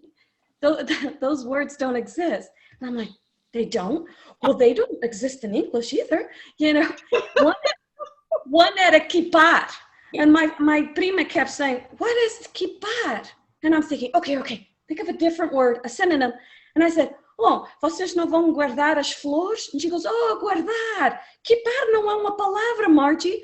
But here in our community, they love to kind of add, kind of like Italians, the vowels at the end of the English words. So the mechanics, to write, mechanics is very important. Yes, you can have a wonderful idea, a plot, a setting, but mechanics is everything. And if you can't convey that story in a understandable and engaging way, it's going to be a challenge. So I sympathize with Senor Diniz because yes, not every word can be translated, especially when I was translating minutes for, you know, from Spanish to English at meetings at school. I said, I had to come up with a different way of translating it because it's not always translated the same way. And also, yeah, that's pretty much it. COVID for me was just a time to reflect, more family time. It is sad that COVID had to come for more families to be together because they're sometimes go. And hopefully this will pass. To me, COVID feels like a story pulled out of a book. And, you know, this whole pandemic thing, it's just out there. And the first few days, you know, driving to school and there's no cars on the road whatsoever. It felt really weird, you know, because usually during the mornings you see a lot of traffic. But other than that, I'm always here on the farm. I'm a homebody. So it didn't affect me too much other than going out to restaurants and maybe go to the movies, which I love, you know, stories and watching movies. Yeah, thank you. Thank you, Margie. Diniz, you want to talk about your experience with COVID and writing and your future prospects? Well, also like everyone else, but I just want to add a couple of things. First of all, like Lara, I have been busier with COVID than without COVID. Not only because of the workload with school and things like that with at college, but also on a writing level. I've been concentrating a lot on translations, both from English to Portuguese and vice versa. And so I think that it's given me an opportunity to do more things, and because I've been able to do the two college courses I teach online, and so I can reiterate also what Anthony said, because to me it takes a lot longer to plan a class for Zoom than it does to do a live class. And so it's taken time from that, but because I commute quite a bit, it kind of compensated one way or another. So in the writing world, it's given me an ample opportunity to actually do a little bit more in the translation world and catch up on some projects that I've been putting off for a long time. There's a second edition of an anthology, and so it's helped me in that aspect. In writing about the pandemic, I think, like Sam said, you can't just not help to write about it. It's everywhere. And so I find that when I write for the Portuguese newspapers that I collaborate with, even if I write about social or cultural events and that aspect of the United States, I find that obviously the pandemic is part of it. If I write about the Portuguese American community, the pandemic is there. You just cannot escape it. It's part of what I do from a journalistic more aspect of that than a creative. And I think that it will have some effects on the creative world. I'm hoping that, as Luis says, that we have, a love in the time of pandemic, like Garcia Marquez's famous novel. And I think there's lots of works. I'm an avid reader of some of the publications that are from the New York Times Book Review to some of the others, and there's been lots of interesting and great things that are writing. Not to mention, of course, Sam's poetry in the morning, but and that has been great because it's wonderful to go on Facebook and read a poem. Okay, it's much better to go on Facebook and read a poem than to see a tweet that has nothing to do with poetry. And so I think that the creative world, whether it be in Portugal or the United States, has been doing some great things. I don't think we've seen it because it's tough to publish right now, and I think José Rodrigues can obviously attest to that. But even at not just at a community level, but even at a larger level, it's very tough to publish. I mean, bookstores are not essential things, that unfortunately, and so they're not opened. A lot of them have closed. Everything is on Amazon, and that's something, of course, that we all have to look at from now on. But I think it's given a lot of creative people an opportunity to actually contemplate and to write about the specific time. I like the idea that Jean-Louis said, and I would challenge everyone here that maybe we should take upon ourselves to write a piece in whatever genre we like to write. And hopefully maybe all of us could get together, be it virtually, hopefully present, but maybe we could get together in 6 months somewhere. And I would invite you to Fresno State, because we're right center in the middle of the state. We could get together at Fresno State, hopefully in 6 months from now, and we could all share this one piece that we wrote, whether it be a collection of poems, two or three poems, or something in fiction, or something in memoir, or any other genre that you prefer to write. But I would challenge you to do that, because I think that a pandemic is an awful thing to waste, paraphrasing other things. And so I would invite all of you to be creative about it, because other communities are, and I'd like to see the Portuguese American come out of this also with some literary works. Great, thank you, Diniz. And a question for José, a slightly different question. The future of not only Portuguese heritage publications in California, but also in general, the publishing in California of work by Portuguese Americans about Portuguese American topics. Where do you see the future? What do you see in the future for this topic? Well, you try to look at the bright as you can, hoping that there goes. I mean, today I met a lot of you for the second and third time, all creative people that are doing a marvelous job in capturing the Portuguese soul within this community. Excuse me. As for Portuguese heritage publications, we are now in that dormant phase of the pandemic, and the group is thinking about how we go forward, what projects do we shoulder or not shoulder, because the limitations of the market and whatever it is, and how do we go about it?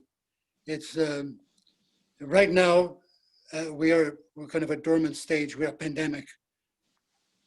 Everybody's suffering with the COVID. I just want to thank everybody for this evening, and the special thanks for the Luso-American, because I came to California in '63, and that was when the foundation was beginning too, and it's been great to be a witness to that growth and that importance in the community. So I thank you, and I know you need to wrap it up. I appreciate it. No, thank you very much, José. One last question. We got to make it quick, so let's limit ourselves to, let's say, 90 seconds. I know that's going to be very tough for people who love to use language. So one last question. So how do you see the future of writing, our Portuguese American experience here in California? How do you see the future? And again, we could start with Lara. 90 seconds. Good luck. Okay, I will do two things. First of all, the younger generations make sure that they can learn about the culture and the legacy of the Portuguese in California and the Azores, very important. And I would like to see more about the Portuguese of California in mainstream books, history books. And I'd like to see a whole lot more in mainstream books about the Portuguese in California. Well So said. that's Yeah, it. great, thank you. José da Silva? José Luís da Silva, excuse me. Very quickly, I think that the generation of writers who write in Portuguese about the immigrant experience, like myself and Diniz, that's that's ending 2-3 decades from now. You're not going to have Portuguese writing in California, but what you do have is the next generations, and the first, second, third, fourth, fifth generations. And from what I've seen, the works of many of you here and others, it's very promising. I think that this mixture of the English language with the Portuguese and Azorian soul produces some beautiful works of literature, and we have some great examples right now in this panel. So I know that those of us from my generation, we have a limited time on this, but there's going to be, and I hope there'll be many generations to come to describe the experience of Portuguese Americans in California. Okay, thank you very much, Luis. Anthony, you want to answer the question? I think one of the most encouraging developments is the institute that Diniz is leading at Fresno State. The degree to which we can establish institutions to promote, memorialize, and celebrate our culture, the better off we are. The degree to which we can get Portuguese accepted as a good language to learn in school, the better we will be in promoting of the literature that goes with it. Even if it's an English translation, the effect will be spread out throughout.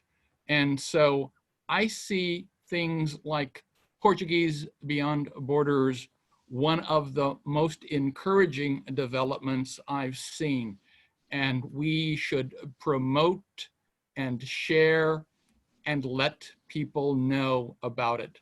So I'm actually fairly optimistic, which a few years ago, I don't think I would have been. I see signs of progress.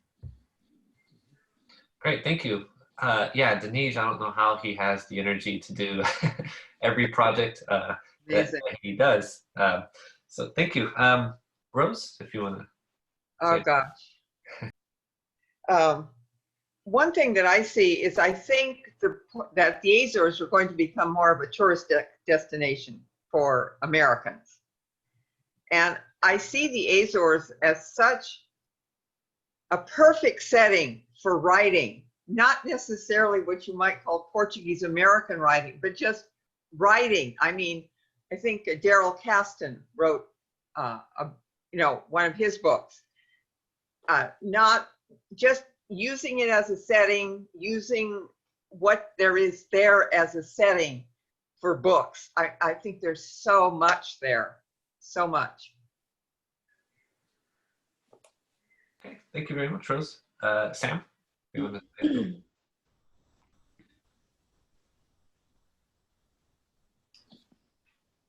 I'm sorry about that.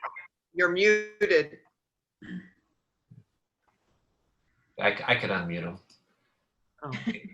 I'll try. Doesn't seem to be working on my end. Mine either, for some odd reason. Well, I guess while he's figuring it out, Marcy? He's there, I think, almost. Well, Muted. he's unmuted. Let me see. There Okay, here you go. Here you go, Sam. Got it. Perfect. Trust me, it wasn't worth the wait. Oh, all I have to say is basically to mirror what Anthony said. He beat me to the punch. I think PBBI has changed a lot of things in a lot of ways that I look at things, and I like to think that that's multiplied, an awful lot. there's been an awful lot about Portugal and how it relates to California that I was only sort of mildly aware of, and I'm learning as I go along too. So I consider that a very promising future in all of this as we go along. Other than that, I got nothing, folks. Good enough, Sam. Thank you. Margie, if you want to. Oh my gosh, I get the elevator pitch. Thanks, guys. Okay, really fast. As for the Portuguese community and any other bilingual community, as I've said before, don't ever give up and doubt yourself. If you feel that you have something to write about, you can do it. And many of us here are proof as bilingual writers that it can be done and you can do it. And thank you for having me here. Oh, thank you, Margie. Diniz, if you want to say a few words as well. I think we do have a bright future. I see a lot of young people taking on writing, including Portuguese Americans, and that's great. We had some great submissions to our project celebrating our avós, sharing our roots, and that we've been putting a few of them on the Portuguese Tribune, and it's some great poems, some magnificent short pieces. I think there's more of it. I think we have to create and thanks to all of you for the kind words for PBBI, but I think we also, and that's one of the things that we'd like to do with PBBI, is create a little bit more of a literary opportunity after the pandemic. Bring all of you or some of you at one time or another to PBBI. We've been fortunate to have Sam and some of you have attended our events, of course, but we want to have you as writers. But also my dream is to have a writers conference that we could have of Portuguese writers in California, that we could also, not only your typical writers conference, but we could bring young folks who are interested in writing from an ethnic perspective, because it's all the same, whether it's Portuguese, Hispanic, Polish, etc. From an ethnic perspective, not just our Portuguese writers, but writers who are interested in writing, whether in any genre, from a ethnic perspective, could come to this conference, and the leaders would be Portuguese American writers, because to me that would be perfect, because we bring that to the young Portuguese Americans who are interested, but all other ethnic groups would discover what we've been doing and sometimes not sharing with other ethnicities because of the way the publishing world works, etc. So I see lots of different opportunities. I see lots of different opportunities with the Azores. I'm going to take just a little bit longer than a minute and a half. Sorry, Danielle. And I see a lot of opportunity with the Azores, as Rose mentioned, because I can tell you, for example, the editor that I work with, the publishing house Letras Lavadas in Ponta Delgada, they're very, very interested in works that are either in English or bilingual of Portuguese authors, especially when it comes to things about the Azores and the Azorean experience, whether it's in the archipelago or outside the archipelago. Why? Because of tourism. People actually go into Letras Lavadas bookstore and they're looking for books, and what is the language that the majority of them speak or can read in? Whether they're from Europe or from the United States or from Canada, English. So they know they're not going to find a book in Swedish about, the Azorean American experience, but that's why they read English and they can find one. So I think that's one of the I think there's lots of future. One of the projects that I want to tackle, and I want to do it soon, is publish an anthology of Azorean poets, bilingual Azorean poets that live in the States, not Azorean poets from there. I've got a lot of things going on there, but I'd like to take your work and translate it. But I think short stories, I think novels, things like that, I think there's an outlet for it in the Azores. I think the Azores also would like to know a little bit more about their communities. So I think we have a bright future in that aspect. But the Writers' Conference is my number one dream. I need to get a lot of funding, but I think we can do it because it would bring ethnicities together. And after Danielle maybe wraps it up, I do have one quick comment question from our good friend Duarte Silva. Thank you. And José Rodrigues, kind of a pivot question here. How do you see the future of documenting the future of the Portuguese American experience here in California? I see a bright future. There's a lot of areas that we have not done yet. One that we're doing right now, trying to get going, is the history of the tuna fishing in San Diego.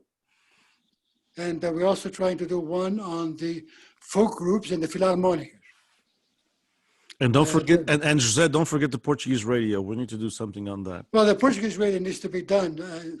People don't realize that one time we had over 60 radio programs. Yeah. And it was a tremendous force. You know, it might not have been the highest quality of Portuguese or whatever it is, but it was the best servicing the people that has the gumption to buy their own time and broker and put the word out. And there's a history there. There's a lot of wonderful stories there that we could collect. Yeah. But thank you very much. No, thank all of you guys very much again, and thank you to Luso-American for setting this up and for choosing me as the moderator. I feel honored. So thank you. Back to Diniz. Thank you, Danielle, for the wonderful job. Thanks to everyone. The quick comment from a question, or if anybody would like to comment real quick, it's just from Duarte Silva, who, as you know, is Professor Emeritus from Stanford. And Duarte said, if the proposed ethnic studies course, there is a proposed ethnic studies course that has been accepted for the CSUs. As you know, students now have to take an ethnic studies course in order to graduate at CSU. And our challenge is, how do we get Portuguese in there? An ethnic studies course is not just about one ethnic group, and it has to be about all ethnic groups, including those with the very minority population like ours of around 350 to 400,000.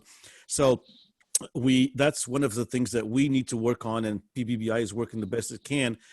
We possibly, you know, of course, with President Castro now as the chancellor of the CSU system, hopefully that can help us a little bit, because we do need to get Portuguese as part of the curriculum of the required CSU's ethnic studies course. But Duarte's comment was basically, if the proposed ethnic studies course for high school Sanders becomes law, each authors and their respective literary texts would be ideal to develop a curricula for Portuguese heritage students. Collectively, it's a very rich and diverse array of texts, and we need to leverage them by incorporating them into a curriculum. He says another project for you, Diniz, at PBBI. So, but indeed, that is something that we would need to work on. We would need to work on your generosity and put together an anthology kind of that talks about the Portuguese American experience, that has excerpts from a novel, that has poems, that has excerpts from, or a complete short story that kind of tells the experience. Some of the historical information as well from the Portuguese Heritage Publication books. For example, taking one of the aspects of the Capelinhos, excellent book that the Capelinhos book is, that has a lot of historical data. So doing all this is a major project, but we must do it if it becomes a law for high schools, or else if we don't have that availability, then the schools would just say, well, this is not, we won't do it because we're not big enough to demand it, in that aspect. So it's going to have to be up to us. But there's opportunities there. Just wanted to let you know, when we're talking about opportunities, there's great opportunities, whether it be in the required CSU courses that all students graduating from a CSU, I believe starting in 2022 or 2023, must take one, okay? So they must take an ethnic studies course. We need to get Portuguese American experience with an array of your writings in there, and again, for high schools as well, okay? So thank you all very much. We appreciate it. Thank you very much. And I wanted to say one thing to Lara. Please, on your op-ed pieces, put some poetry in there, because our politics need some poetry so bad. I mean, there isn't, after the debate the other night, there's no poetry available anywhere. Oh, please. And we're going to end with Bernice Pelikas. I had a good thing. We had one of these panels, so I did not watch the debate later on. And the good thing about it, I could fast forward. Bernice Pelikas is the president of the Luso-American Education Foundation. Eduardo Zebio, as you know, is our chairman of the board, and he opened it, and Bernice will end it. Okay. Thank you, Diniz. And again tonight, I want to thank Diniz for organizing this. I've been thanking him every day. I think I say the same thing more or less, but and to all our distinguished panelists. This was very enlightening for me. I don't come from a background like all of you do. And so I really enjoyed this, and I wish you all well in your pursuits and your endeavors for the future. And again, thank you for participating. I look forward to seeing you again through this conference if you choose to.